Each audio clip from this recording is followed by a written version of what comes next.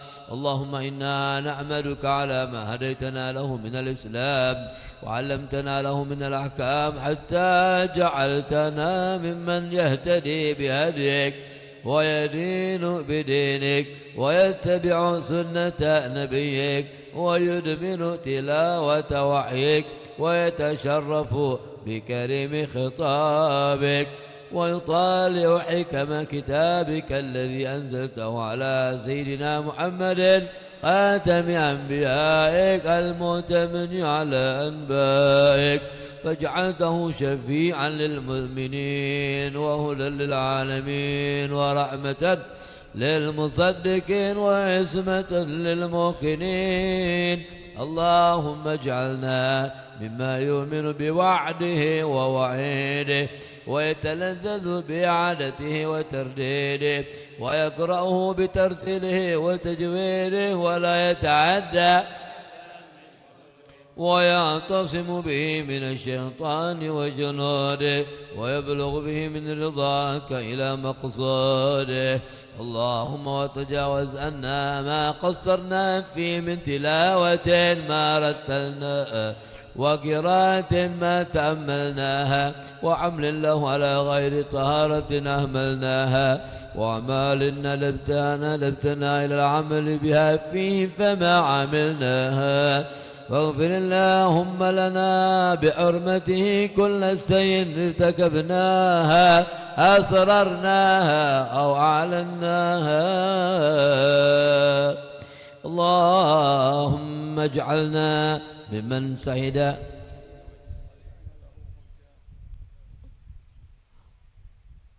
ارتكبنا أسررنا وأعلنا وتجاوزنا بحق كل خطيئة أخطأناها. اللهم اجعلنا ممن سعد به فكان له حجة ولا تجعلنا ممن شكي به فعميت عليه المحجة. اللهم وما تفضلت به علينا في هذه الساعات التي جمعتنا فيها قدرتك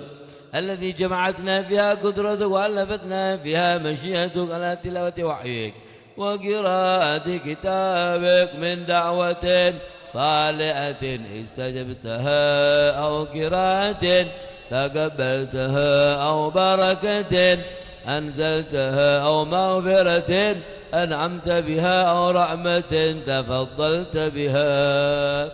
فنسألك اللهم أن تجعل ذلك تحفة منا وهدية عنا وصلة منا إلى سيدنا رسول الله حبيبنا محمد بن عبد الله صلى الله عليه وسلم ثم إلى أرواح آباء إخوان من الأنبياء والمرسلين وجميع عباد الله الصالحين ثم إلى رسالتنا أبي بكر عمر وعثمان وعلي وعن باقي الصحابة والتابعين لهم بإحسان إلى يوم الدين. وأزواج رسول الله طاهرة عامة المؤمنين سيدنا خادجة عائشة الرضا وخصوصنا فاطمة الزهراء حمزة العباس الحسن حسين علي زين محمد باقر جعفر الصادق موسى الكاظم علي رضا علي وريدي سيدنا محمد النجيب وسيدنا عيسى النجيب وسيدنا أحمد المهاجر الله أحمد بن عيسى عبد الله سيدنا على حلقات سيدنا محمد صاحب بن مدبات سيدنا الأستاذ الأعظم وسيدنا الأستاذ الأعظم الفقيه المقدم محمد بن علي بعلوي وأصولهم وفروعهم والحبيب علي عم الفقيه وسيدنا حبيب علي غير الفقيه المقدم حبيب علي بن علوي صاحب الدرك إمام محمد مولى الدويلة سيدنا الفقيه المقدم بن محمد السقاب وشاه أحمد مقدار سكران أحمد سكران حبيب علي سكران حبيب عبد الله بكر إدو حبكر الشيخ بكر بن سالم والحبيب عقيل بن سالم والحبيب أمام عبد الرحمن الطاشي علي بن الله بارس الحداد وأصولهم وفروعهم كتب شيخ الجيلاني شيخ أحمد البدوي شيخ أحمد الرفاعي شيخ إبراهيم دسوقي أبي حسن شذير الشريك شيخ محمد البوسيري صوب بردة حبابا شيخ سلطان شيخ أحمد التجاني شيخ سليمان الجزوري محمد حبيب هربان حبيب عبد الله الإدوس وأصولهم وفروعهم الحبيب علي بن حسن الطاس وأصولهم وفروعهم وجن عبد الله السقاب وأصولهم وفروع الحبيب من السقاب صافي الحبيب حامد بن حامد والحبيب محمد بن عبد الرحمن الجفري مولى العرشي الحبيب أحمد محمد مولى سيد يوسف عبد العسني الحبيب أحمد بن زين حبشي الحبيب عبد الرحمن بن فقيه محمد بن سمين الحبيب حسن نصر البحر الحبيب عبد الله الفقيه عبد الله بن حسين بن طاهر وأخوان حبيب عبد الله بن حسين بن طاهر والحبيب بكر بن عبد الله العطاس وأصولهم وفروعهم والحبيب علي بن حسين حبشي والحبيب عبد الله الحبيب محمد الحبيب أحمد عبد علوي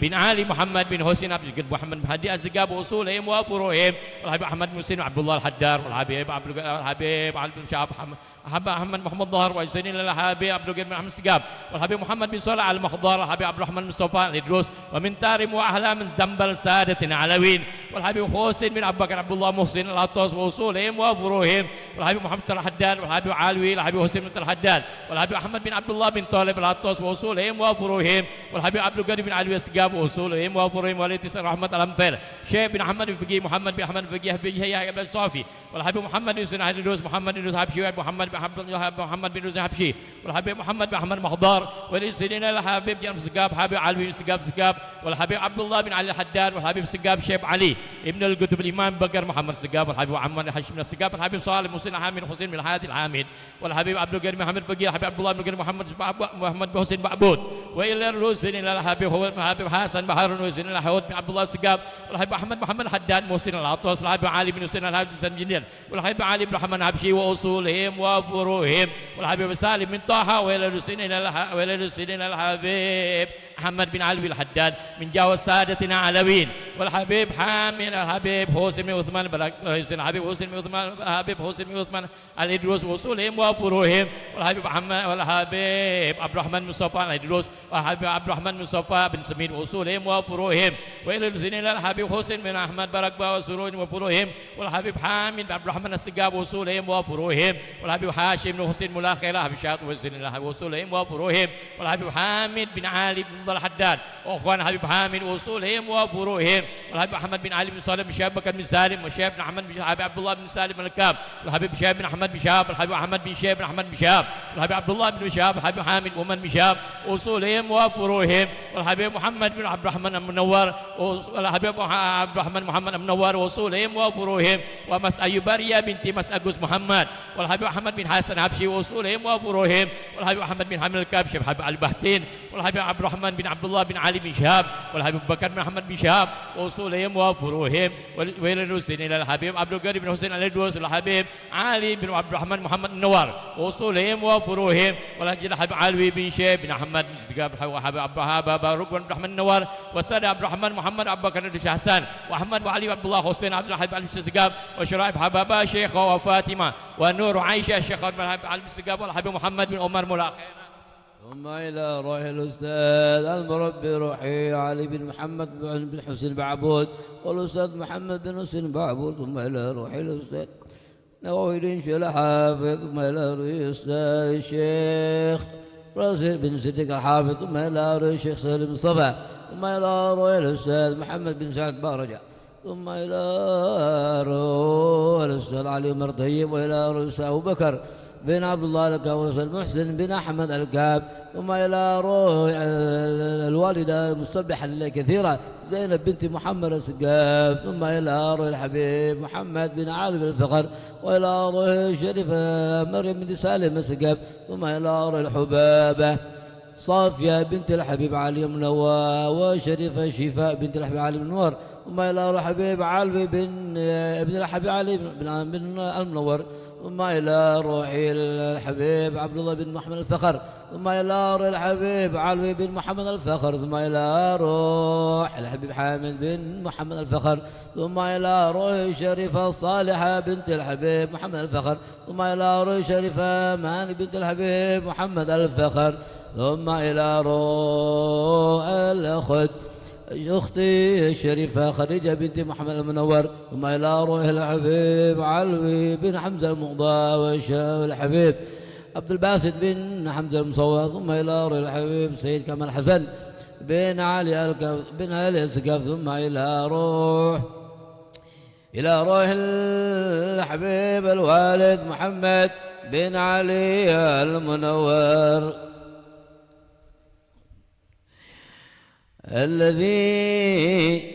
الذي جمعتنا بسببه وهديتنا للترحم عليه. اللهم أدخل عليه رحمة من عندك توسع بها مدخله وتنير بها منزله وتبلغ بها من رضاك أقبله وتنير بها من ثوابك أجزل. واغفر اللهم لنا وله. اللهم إنه أصبح فقيرا إليك نازلا بفنائك متعلقا بحبل رجائك منقطعا عن أهله وأحبابه مفارقا لأهواله لإخوانه وأترابه ملتحفا بتراب ترابه وراجيا لما يحق له من ثوابه مشفقا مما يحق عليه من عقابه. قد سما به إليك العرش الناشحا وجد به الأضلاء وتخلى عنه الأخلاء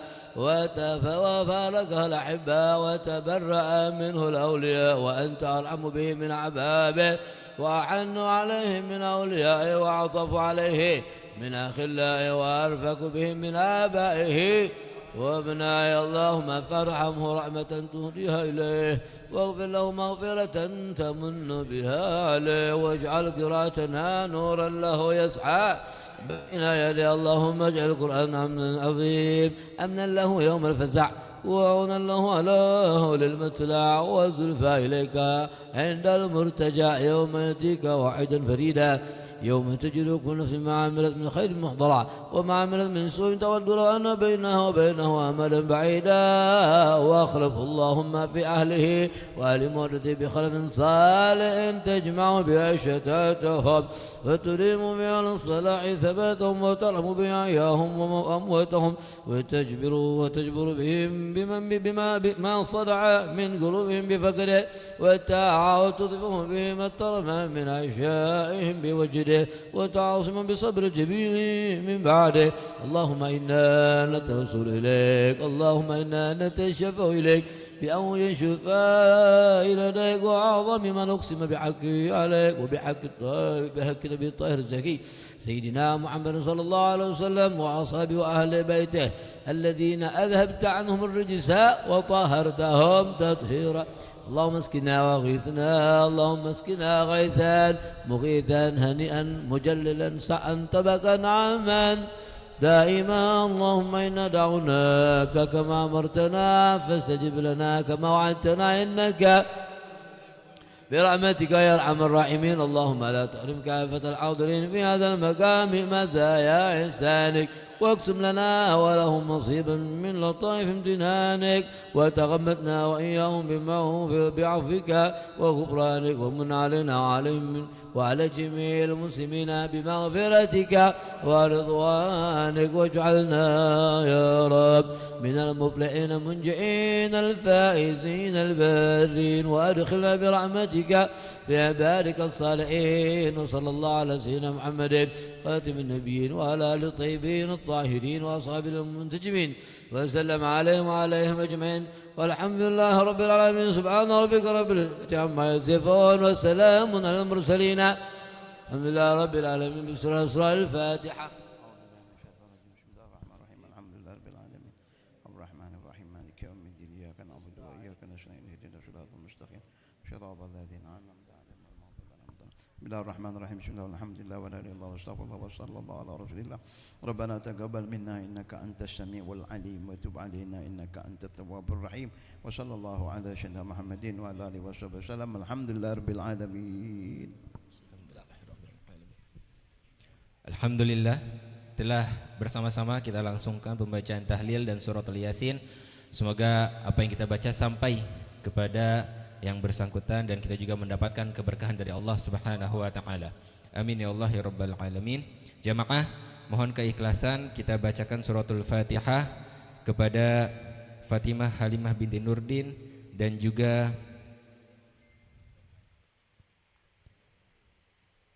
Ketua Robitoh Palembang Al-Ustadz Al-Habib Abdurrahman bin Hasan Al-Habsyi. Semoga Allah lapangkan kuburnya, Allah mudahkan hisabnya dan juga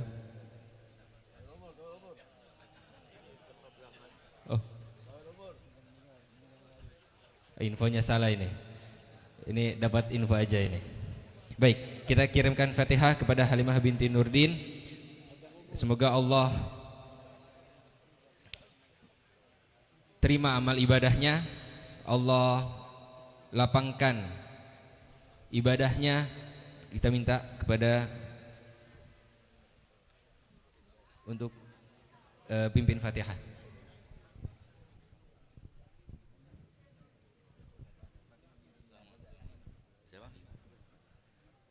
Al-Fatihah ila ruh Halimah binti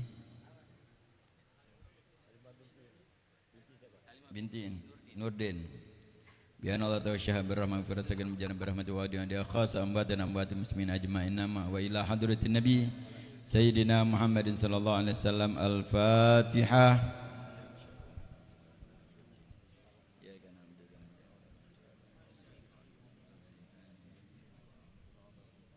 Bismillahirrahmanirrahim. Alhamdulillahirabbil alamin. Allahumma shalli wa sallim ala sayyidina Muhammadin wa ala alihi washabbihi ajmain. Allahumma ighfir laha warhamha wa'fu anha. Allahumma dakhil fi qabri ar-ruh wa rahan wa fusahata wa ridwan wal bisyarah wal aman fi rafi'in jinan ma'asid wal adnan bi rahmatika hanan ya mannan. Rabbana fil lana wa li ikhwanina alladziina sabaquna bil iman wa la taj'al fi qulubina ghillan lil ladziina amanu rabbana innaka ra'ufur rahim. Rabbana atina fid dunya hasanah wa fil akhirati hasanah wa qina adzabannar. Wa sallallahu ala sayyidina Muhammadin. Alhamdulillahirabbil alamin.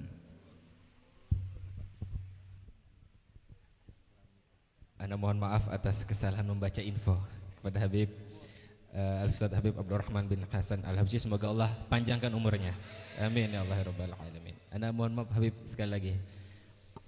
Baik, jamaah yang dirahmati oleh Allah Subhanahu wa taala, yang kami hormati kepada Abuya Ustadz Umar Abdul Aziz bin Umar Syahab, yang kami hormati Habib Hamid bin Umar Al-Habsyi, yang kami hormati Ustadz Syauqi bin Abdullah Al-Kaf, yang kami hormati Ustadz Abdurrahman bin Hasan Al-Habsyi, yang kami hormati Al-Habib bin Ali bin Hamid, dan kepada seluruh asatidz yang ada di majlis pagi hari ini yang tidak bisa saya sebutkan satu persatu, namun tidak mengurangi rasa hormat kami kepada antum semua.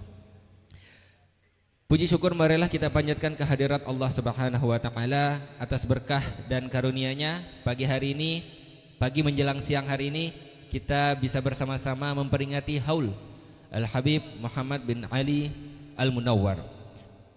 Salawat beserta salam marilah kita curahkan kepada baginda Nabi besar Muhammad sallallahu alaihi wasallam. Saya selaku MC izinkan untuk membacakan rangkaian acara yang sudah berlangsung dari hari Jumat. Pada malam Jumat kami keluarga besar di sini sudah melaksanakan tahlil keluarga. Lalu di Jumat pagi kita juga sudah melaksanakan pembacaan burdah yang dilaksanakan oleh pihak keluarga. Lalu di Jumat sore kami juga sudah melaksanakan ziarah keluarga kepada makam Habib Muhammad bin Ali Al-Munawwar. Dan pada malam Sabtu ada pembacaan burdah oleh jamaah Masjid Jauharul Iman dan Darul Ridwan Pertamina RU3. Dan pagi hari ini telah dilaksanakan tasmiyah yang sudah disebutkan tadi, dan juga akad nikah yang berbahagia antara Sayyid Muhammad Najib Syahab dengan Fatimah Hilya Al-Munawwar, keluarga besar daripada Al-Habib Haidar bin Talib bin Syahab dengan Al-Habib Umar bin Muhammad Al-Munawwar. Semoga pernikahan Allah terima dan Allah tuntaskan sampai di akhirat, dipertemukan sampai di surganya Allah Subhanahu wa taala.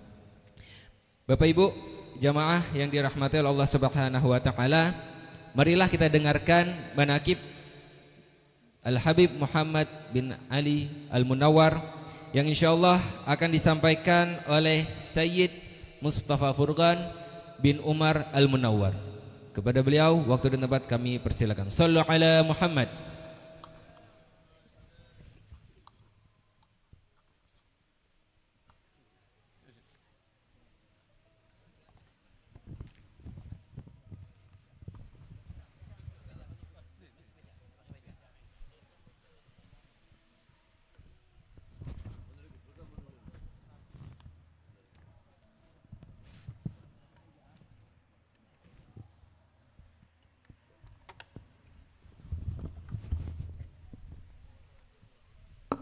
Assalamualaikum warahmatullahi wabarakatuh. Manaqib atau biografi Shahibul Haul Al-Walid Al-Habib Muhammad bin Ali Al-Munawwar. Beliau dilahirkan pada tanggal 21 April 1921 bertepatan dengan 1 Jumadil Awal 1340 Hijriah. Ayah beliau adalah Al-Habib Ali bin Abdurrahman Al-Munawwar, yaitu seorang wali mastur dan pernah berguru dengan Al-Habib Ali bin Muhammad Al-Habsyi Saiwun, pengarang Maulid Simtuduror. Ibunya bernama Umi Permas binti Abdul Hasan, seorang perempuan yang masih berketurunan Tionghoa. Beliau juga cucu Al-Habib Abdurrahman Al-Munawwar, yaitu pendiri kampung Al-Munawwar. Nasab beliau adalah Al-Habib Muhammad bin Ali bin Abdurrahman bin Muhammad bin Abdurrahman bin Agil bin Alwi Al-Munawwar, dan terus bersambung nasabnya kepada Rasulullah SAW. Semasa kecilnya, di saat beliau baru berumur 1 tahun, beliau diajak oleh ibunya untuk bertemu dengan Al-Habib Abdullah bin Muhsin Al-Attas yang masyhur di kota Bogor, yang dikenal juga dengan Keramat Empang. Ketika Al-Habib Abdullah bin Muhsin Al-Attas melihat beliau yang masih bayi, dan tiba Al-Habib Abdullah bin Muhsin Al-Attas membuka mulut Habib Muhammad Al-Munawwar dan memasukkan air liurnya yang berkah itu yang penuh dengan zikrullah ke mulut beliau, seperti memberikan bisyarah kelak Al-Habib Muhammad Al-Munawwar akan menjadi hamba Allah yang gemar berzikir kepada Allah Subhanahu wa taala. Pada saat umur beliau 6 tahun, beliau dan kakak perempuannya yang bernama Syarifah Syifa dibawa oleh Sayyid Agil bin Ali Al-Munawwar yang merupakan kakak tertua daripada Shahibul Haul dari Ciampea ke Palembang, tepatnya di kampung Al-Munawwar 13 Ulu. Saat itulah beliau mulai menuntut ilmu di Arabian School. Beliau juga sangat rajin menghadiri majelis-majelis ilmu dan tidak pernah absen untuk sholat berjamaah di musola Al-Munawwar. Habib Muhammad Al-Munawwar adalah orang yang mempunyai jiwa pantang menyerah, pekerja keras, mandiri. Oleh karena itu, beliau memberanikan diri untuk pergi berlayar kerja di kapal dagang luar negeri sampai beberapa tahun. Dan suatu saat beliau mendapatkan bisyarah dari ayahnya Habib Ali Al-Munawwar untuk pulang ke Palembang. Akhirnya beliau pun meninggalkan pekerjaan di kapal dagang tersebut dan sampailah di kota Singapura untuk singgah beberapa saat di rumah kakak perempuannya yang bernama Syarifah Aminah binti Ali Al-Munawwar. Kemudian beliau melanjutkan perjalanan pulangnya menuju Palembang dengan kapal, yang mana kapal tersebut kebetulan berhenti untuk mengisi bahan bakar di Sungai Grong. Beliau turun dari kapal itu dengan tergesa-gesa dan bertemulah dengan Habib Umar bin Syekh bin Alwi Asgaf yang langsung memberikan kabar kepada beliau bahwa ayah beliau Habib Ali Al-Munawwar sedang sakit dan menunggu beliau. Diceritakan juga bahwa selama Habib Ali sakit, sering sekali menyebut nama beliau seperti memberikan isyarah bahwa obat Habib Ali adalah kerinduan terhadap anaknya Muhammad Al-Munawwar. Semua orang yang tinggal di rumah Habib Alwi bin Syekh Asgaf, tempat Habib Ali Al-Munawwar dirawat, merasa kaget melihat kedatangan Habib Muhammad Al-Munawwar secara tiba-tiba. Habib Alwi bin Syekh Asgaf adalah ipar Habib Ali Al-Munawwar. Keesokan harinya, beliau pun disuruh oleh Habib Abdurrahman bin Alwi bin Syekh Asgaf atau Wa'abah untuk membawa ayahnya ke rumah sakit. Akan tetapi ditolak oleh Habib Ali Al-Munawwar seraya berkata, penyakit ini bisa sembuh dengan perantara tanganmu wahai Muhammad, karena keyakinannya yang kuat kepada Allah Subhanahu wa taala. Selepas subuh, beliau pun disuruh ayahnya mengambil kain basah yang dicelupkan ke dalam kaleng tempat wadah ludahnya Habib Ali Al-Munawwar. Kemudian Habib Ali menyuruh beliau menempelkan kain basah itu ke kaki yang sakit. Dan subhanallah, kejadian yang luar biasa pun terjadi. Kaki yang sakit dan mulai membusuk itu pun kembali pulih seperti tidak terjadi apa-apa sebelumnya. Inilah karamah Habib Ali Abdurrahman Al-Munawwar. Dari kejadian inilah banyak orang yang meyakini bahwa Habib Ali bin Abdurrahman Al-Munawwar adalah seorang waliullah yang mastur. Selang beberapa lama, Habib Muhammad Al-Munawwar mendapatkan jodohnya, yaitu seorang perempuan soleha, istiqomah dalam beribadah dan sangat sederhana. anak perempuan daripada Habib Muhammad bin Alwi Asgaf Al-Fakhr, yaitu Hubabah Zainab Asgaf Al-Fakhr. Dan dari pernikahannya tersebut Allah karuniakan 6 anak laki-laki dan 7 anak perempuan. Habib Muhammad Al-Munawwar sangat mencintai orang-orang alim di zamannya. Beliau selalu mencari kesempatan untuk duduk menghadiri majelis-majelis ilmu ulama dan habaib pada saat itu, seperti majelis Al-Habib Alwi bin Ahmad Bahsin Muallimnang, majelis Kiai Haji Abdullah Azhari, Kiai Pedatoan, pendiri Musola Azhariyah, dan juga pernah belajar dengan ulama berkarisma Kota Palembang, Kiai Haji Muhammad Zain Syukri. Beliau juga pernah menghadiri majelis Al-Habib Soleh bin Muhsin Al-Hamid, Habib Soleh Tanggul. Habib Muhammad Al-Munawwar juga pernah menyempatkan hadir di majelis rawahnya Al-Habib Al-Gutub Abu Bakar bin Muhammad Asgaf Gersik. Diceritakan oleh beliau sendiri, saat itu beliau sedang berada di Surabaya karena ada urusan dagang, namun beliau mempunyai keinginan yang kuat untuk bisa bertemu menatap wajah bersalaman dengan Al-Habib Abu Bakar bin Muhammad Asgaf. Akhirnya beliau meminta bantuan kepada salah satu temannya di Surabaya untuk bisa menemani beliau bertemu dengan Habib Abu Bakar Gersik. Awalnya teman beliau merasa tidak yakin kalau beliau bisa bertemu langsung dengan Habib Abu Bakar Asgaf, apalagi untuk mencium tangan Habib Abu Bakar Asgaf. Tetapi Allah memandang niat tulus beliau. Akhirnya hajat beliau pun dikabulkan Allah, bukan hanya bertemu dan memandang, akan tetapi beliau langsung dipeluk oleh Habib Abu Bakar Asgaf dan mengkasyaf beliau dengan perkataan anta bin Ali, anta bin Ali. Maksudnya adalah engkau ini anak Ali, engkau ini anak Ali.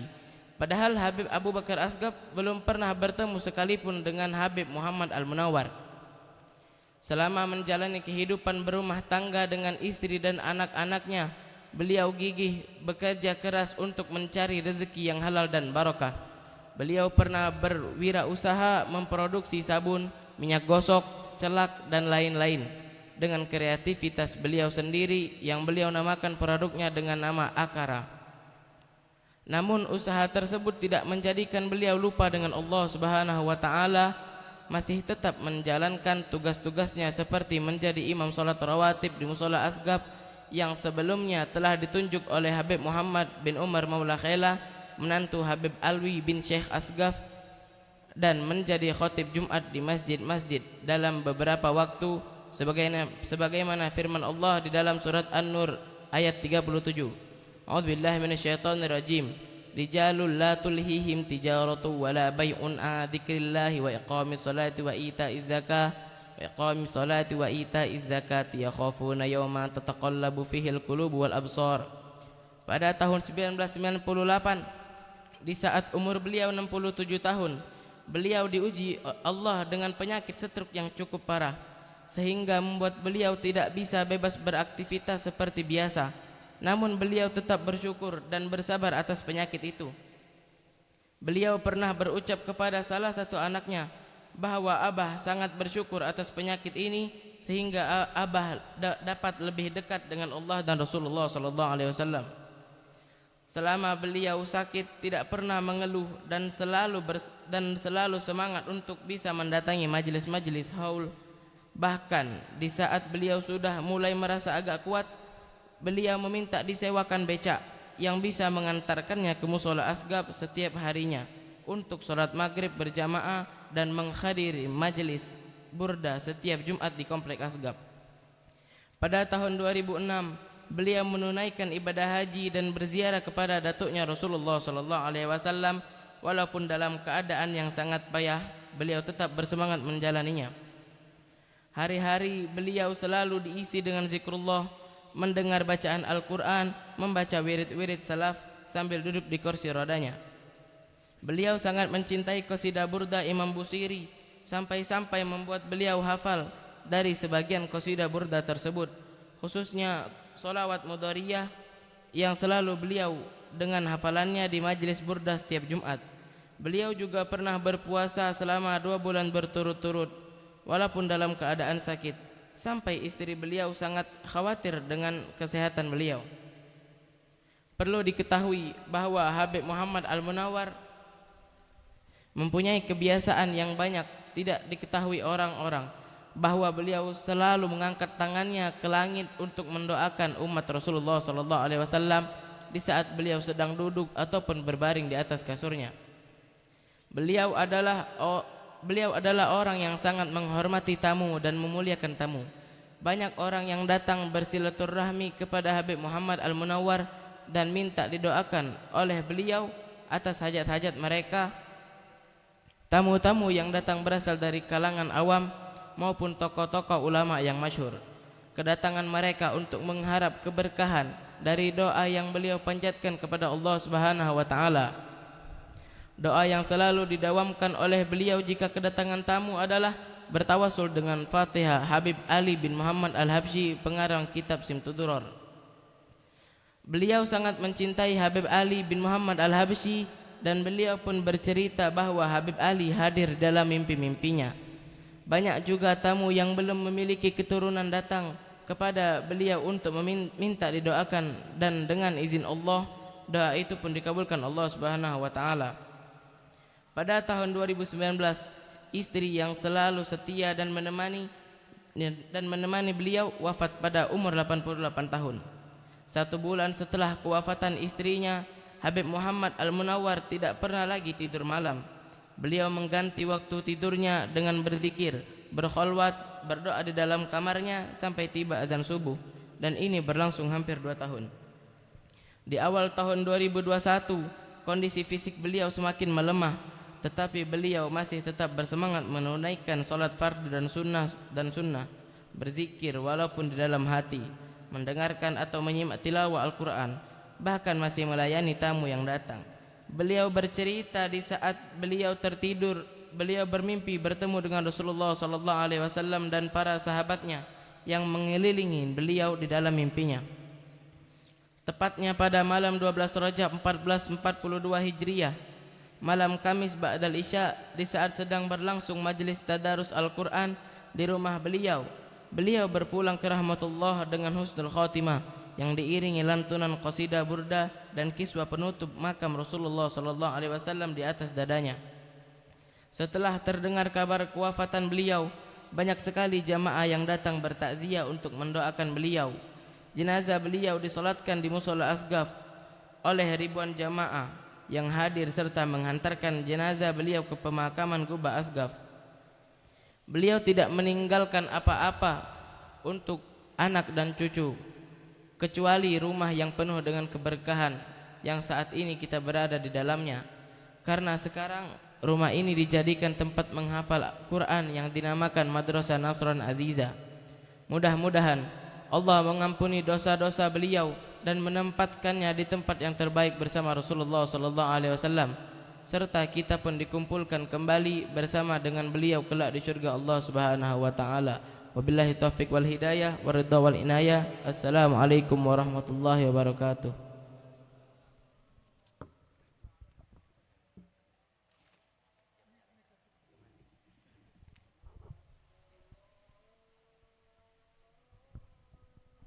Bismillah. Allahu akbar, Allahu akbar, Allahu akbar, Allahu akbar. أشهد أن لا إله إلا الله، أشهد أن لا إله إلا الله، أشهد أن محمدا رسول الله، أشهد أن محمدا رسول الله. حي على الصلاة، حي على الصلاة، حي على الفلاح، حي على الفلاح. الله أكبر، الله أكبر، لا إله إلا الله، لا إله إلا الله محمد رسول الله. اللهم رب هذه الدعوة صلاة القائمة سيدنا محمد شرف الدرجة وبعد المقام محمود في اللي والدي ربي في اللي.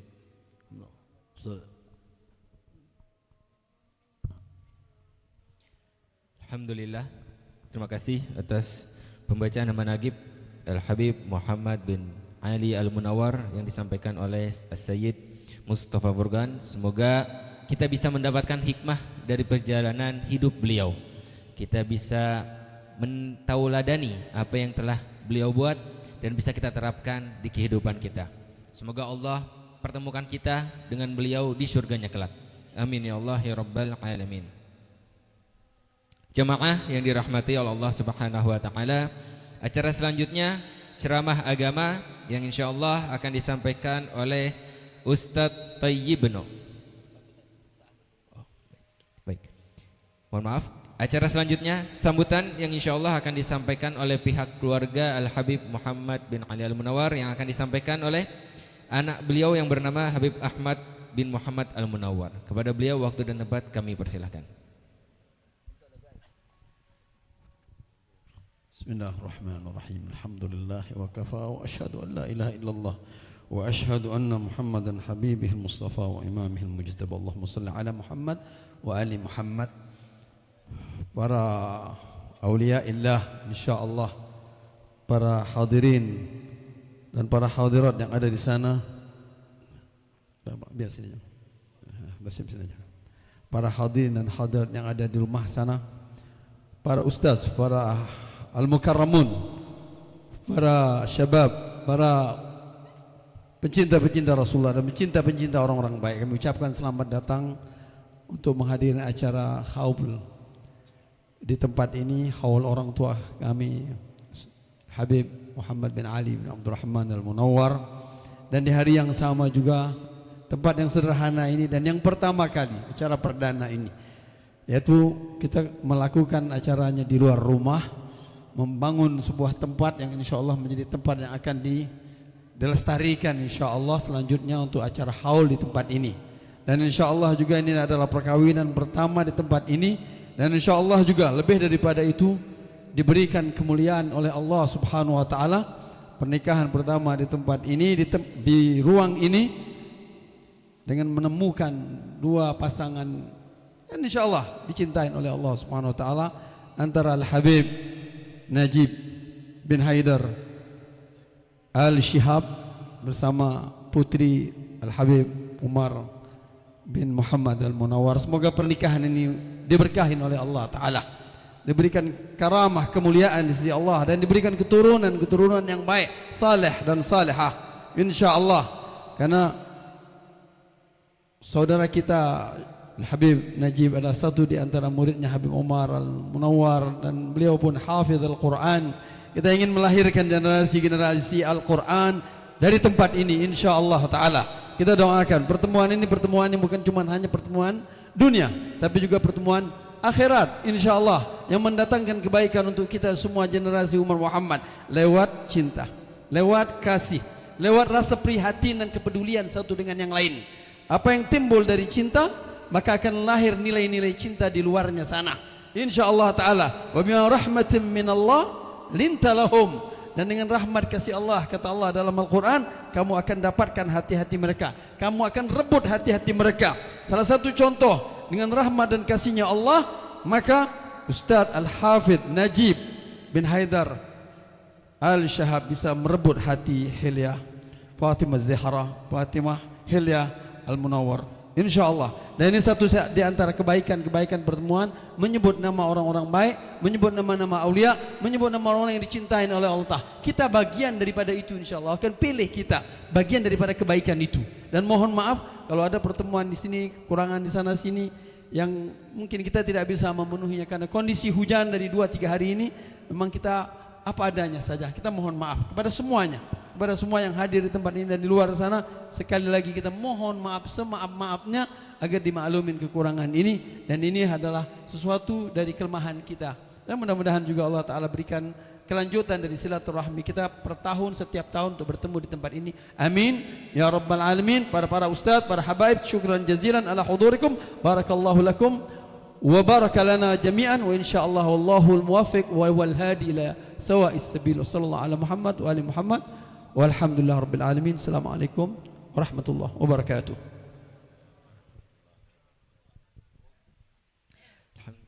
Baik, alhamdulillah. Terima kasih atas sambutan yang disampaikan oleh Habib Ahmad Al-Munawwar.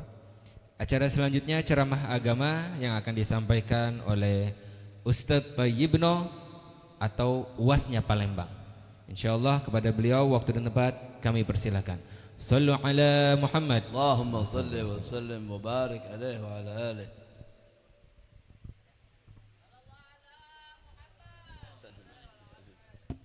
Ini dulu kecil Ustaz UAS ini, sekarang besar dia.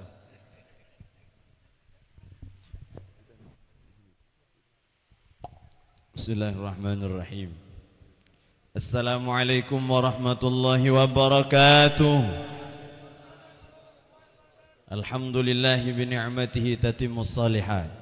Allahumma salli wa sallim wa barik wa 'azzim ala sayyidina wa maulana Muhammad sayyidis sadat wa ala alihi wa ashabihi wa man tabi'ahum bi ihsanin ila yaumil ma'ad, amma ba'd. Nawaina al-ijtima' wal intifa' kama intifa'aluna nawaina ta'allum ta'lim wa tadhakkur wa tadhkir wa naf' wal intifa' wal ifada wal istifadah wal hath 'ala tamassuki bi kitabillahi ta'ala wa sunnah rasulih wa tiba' bi as-salaf du'a al huda wa dilalah 'ala al khair ibtiga' jalla mardati wa qurbihi wa thawabih rabbi zidna 'ilman wa fahman wa aqlan ya akramal akramin بحق سيدنا مولانا محمد خاتم الأنبياء والمرسلين اللهم افتح علينا أولادنا وزواجنا فتوح العارفين وفقنا في الدين واهدنا إلى سوي الجيش نسلين والحمد لله Alhamdulillah bersyukur kepada Allah di pagi menjelang siang yang luar biasa. Allah kumpulkan kita, Allah hadirkan kita, Allah takdirkan kita. Tidak ada pertemuan yang sia-sia, tidak ada perjumpaan yang hampa. Semua ini adalah skenario Allah Subhanahu wa ta'ala. Alhamdulillah kita dikumpulkan bersama orang-orang saleh. Kita cinta orang saleh walaupun kita bukan golongan orang saleh.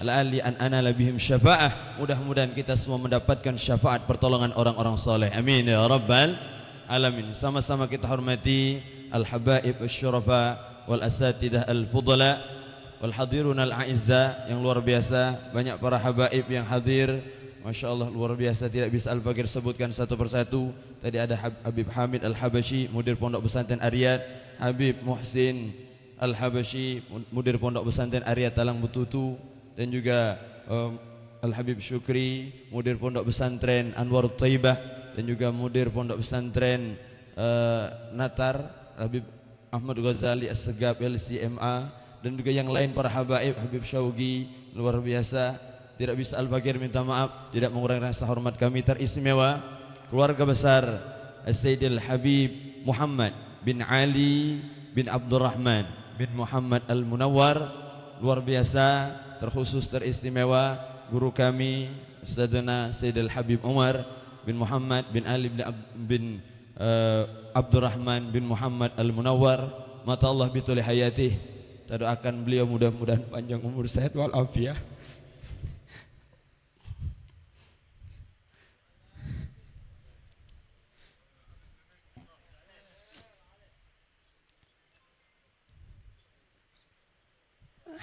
Alhamdulillah.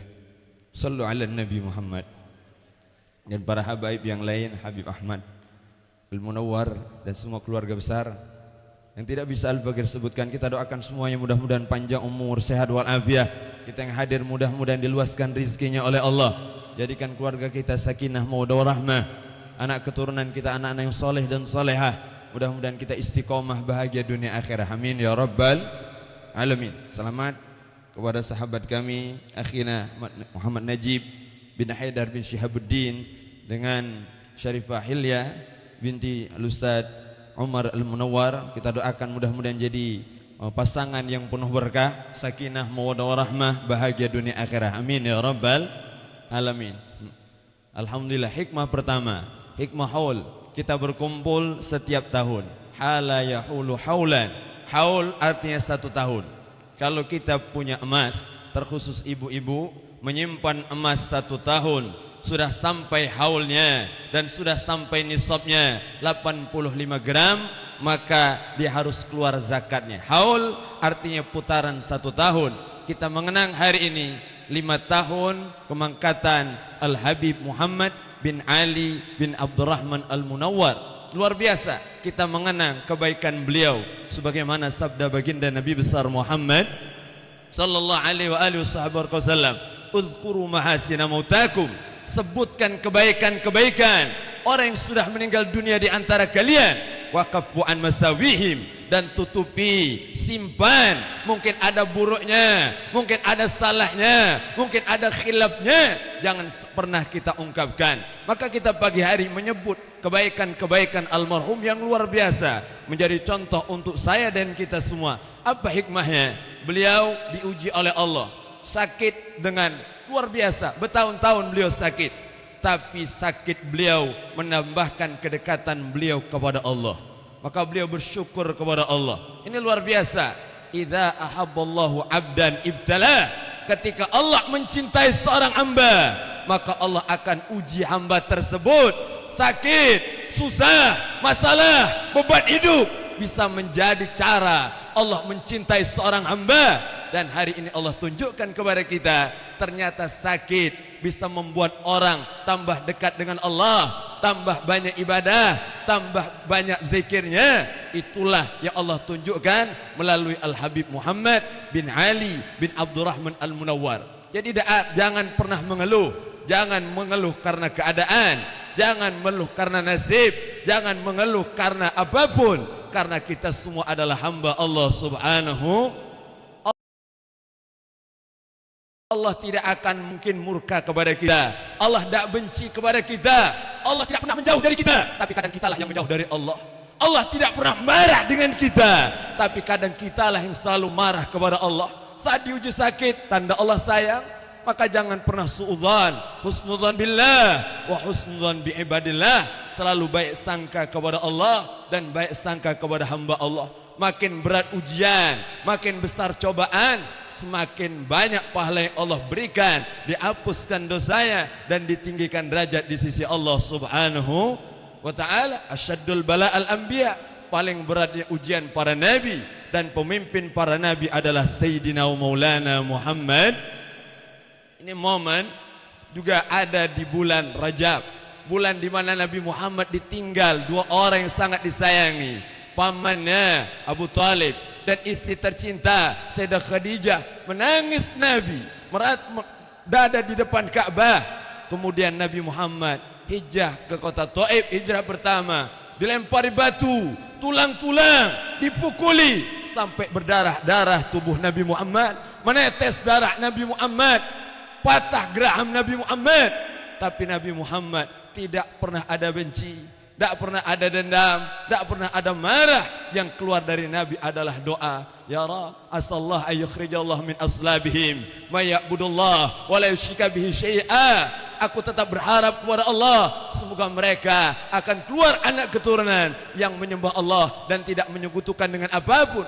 Ini akhlak Nabi Muhammad yang ditunjukkan oleh Habib Muhammad, karena beliau selalu mendoakan umat Nabi besar Muhammad. Maka ini perlu kita praktekkan juga. Doakan umat Nabi Muhammad, sayangi umat Nabi Muhammad, siapapun kita. Allahumma ighfir li ummati Sayyidina Muhammad, Allahumma arham ummati Sayyidina Muhammad, Allahumma farrij an ummati Sayyidina Muhammad. Sebelum salat subuh doakan, insyaallah kita mendapatkan kasih sayang Allah melalui doa kita untuk umat Nabi besar Muhammad.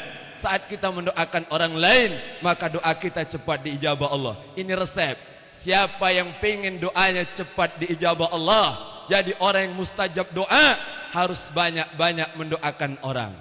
Terkhusus doakan orang yang kita benci. Kalau ada wong yang ngutang sama kita tidak mayar, doakan dia. Bukan cepat mati, bukan. Doakan, ya Allah, mudah-mudahan banyak duit, banyak rezekinya. Kalau baca, Allah gerakkan hati untuk bayar aku. Kalau tidak galak mayar, matilah ya Allah. Walhasil doakan yang baik-baik untuk dia. Doa luar biasa. Nabi sampai mengadu kepada Allah, ya Rabb, ilaika ashku dha'fa quwwati wa qillata hillati wa hawani 'alan nas, ya arhamar rahimin, anta rabbul mustad'afin. Ya Rabbi, Masya Allah, ila man takilluni, ila ba'idin yatajahamuni, au ila qaribin malaktu amri. Aku tidak peduli. Masya kata Nabi Muhammad, aku lemah ya Allah, aku tidak ada usaha, aku orang lemah, kau orang maha penyayang, kau Tuhannya orang yang lemah.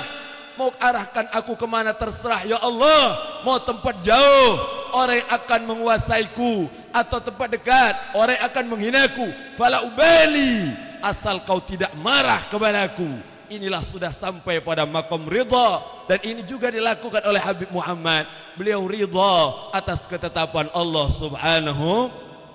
Ridha, diberi sakit ridha. Masa apa itu ridha? Sururul qalb ala madaratil qada. Hati senang menerima takdir Allah subhanahu wa ta'ala. Jadi kalau ingin melihat kita diridhoi oleh Allah atau tidak, maka lihatlah kita ridho atau tidak atas ketetapan Allah. Kalau kita ridho atas takdir Allah, ridho atas ketetapan Allah, maka saat itulah Allah ridho kepada kita. Kita tidak pernah tahu salat kita diterima Allah atau tidak, puasa kita diterima Allah atau tidak, haji umrah kita diterima Allah atau tidak, baca Quran kita diterima Allah atau tidak. Tapi kita bisa tahu kalau Allah ridho kepada kita, syaratnya adalah kita ridho dulu atas ketetapan Allah. Mudah-mudahan kita semua bisa ridho atas takdir Allah. Amin ya rabbal.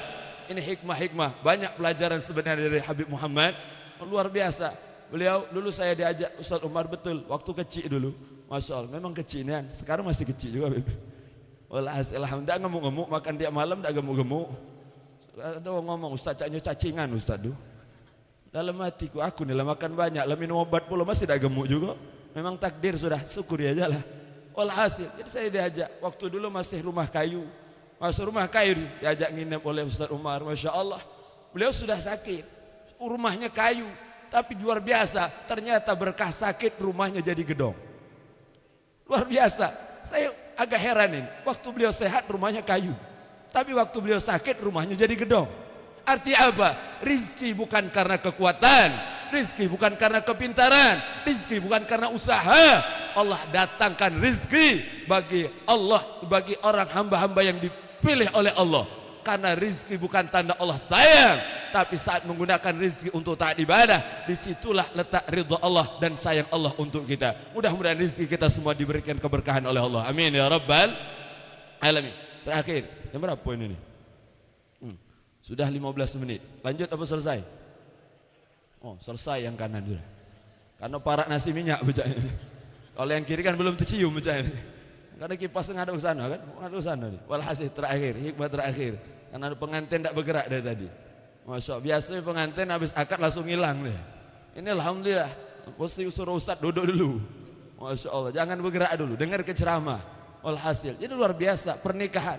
Ini penting, karena pernikahan ini adalah ibadah terlama, ibadah terpanjang, butuh keimanan, butuh kesabaran untuk mengarungi rumah tangga tersebut. Maka butuh bimbingan. Saya alhamdulillah sebelum menikah, yang ngadu sama Ustaz mau menikah dan sebagainya. Alhamdulillah sampai hari ini saya tidak pernah mengadu masalah dengan Ustaz. Saya tidak pernah mengadu masalah dengan orang tua, karena saya sadar mereka sudah banyak masalah. Orang tua sudah banyak ngurus kita dari kecil sampai besar. Jangan sampai setelah kita menikah justru kita bebani mereka dengan masalah rumah tangga kita. Maka ini pesan saya kepada akhirnya Najib, jangan mengadu kepada manusia. Jangan ngadu di medsos, jangan ngadu di Instagram, di TikTok, di Facebook, karena tidak akan menyelesaikan masalah. Hamparkan sajadah, munajat kepada Allah, minta Allah pertolongan agar Allah berikan jalan keluar. Amin ya rabbal alamin. Ini anugerah, berdoa. Masya Allah, Allah tidak akan pernah menyia-nyiakan kita. Maka kita doakan, ini luar biasa orang banyak mendoakan dua pengantin ini, mudah-mudahan sakinah mawaddah warahmah, mudah-mudahan hadir anak keturunan yang soleh dan solehah, mudah-mudahan bahagia dunia sampai akhirat. Amin ya rabbal alamin. 25 menit jadilah. Nah, karena uangnya tidak baca di ceramah itu 3. 1, orang lagi marah. 2, orang lagi ngantuk. 3, uang lagi lapar. Tidak baca ceramah. Ini nak marah dah itu benar dari. Masya Allah, amun yang Ustaz, bentar babi sendal bacain. Walhasil alhamdulillah, yang penting ada hikmah dan manfaat. Terima kasih para habaib, Masya Allah luar biasa. Ada Habib Alwi, Ustaz Kemas Ali, Habib Qasim dan yang lainnya. Masya Allah, minta maaf, minta maaf. Walhasil, terima kasih atas segala perhatian. Mohon maaf atas segala kekurangan. Assalamualaikum warahmatullahi wabarakatuh. Bismillahirrahmanirrahim. Bismillah walhamdulillah wa la ilaha illallah astaghfirullah wa sallallahu ala rasulillah. Qala Rasulullah sallallahu alaihi wa alihi wasallam, afdalu ma qultu ana والنبيون من قبلي لا إله إلا الله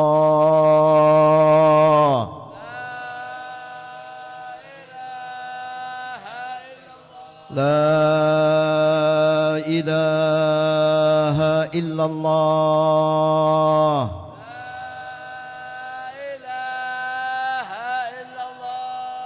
لا إله إلا الله محمد رسول الله صلى الله عليه وآله وسلم وشرف وكرم ومجد وعظم ورضي الله تعالى عن أهل بيته الطيبين الطاهرين وأصحابه الأكرمين وأزواجه الطاهرات أمهات المؤمنين وعلينا معهم وفيهم برحمتك يا أرحم الراحمين اللهم اجعل جمعنا هذا جمعا مرحوما وتبرقنا من بعده تبرقا معصوما ولا تجعلنا ومن معنا وحوالينا شقيا مطرودا ومحروما اللهم اجعلنا ممن يستمعون القول فيتبعون أحسنه وصلى الله على سيدنا محمد وعلى آله وصحبه وسلم الحمد لله رب العالمين.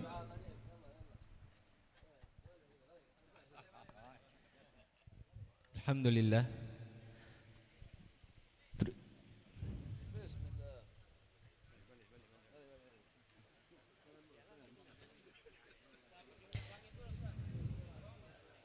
Alhamdulillah.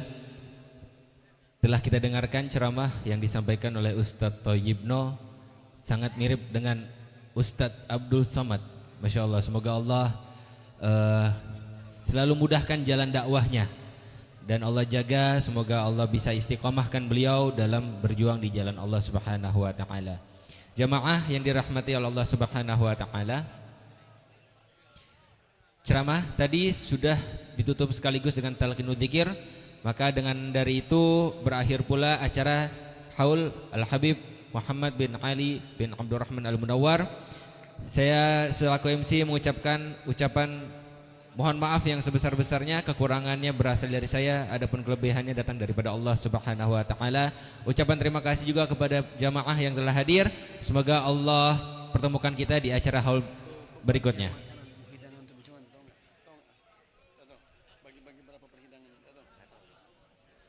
Baik. Demikian yang bisa saya sampaikan. Setelah ini ada acara makan, mohon ditunggu saja, nanti ada panitia yang akan membagikan makannya.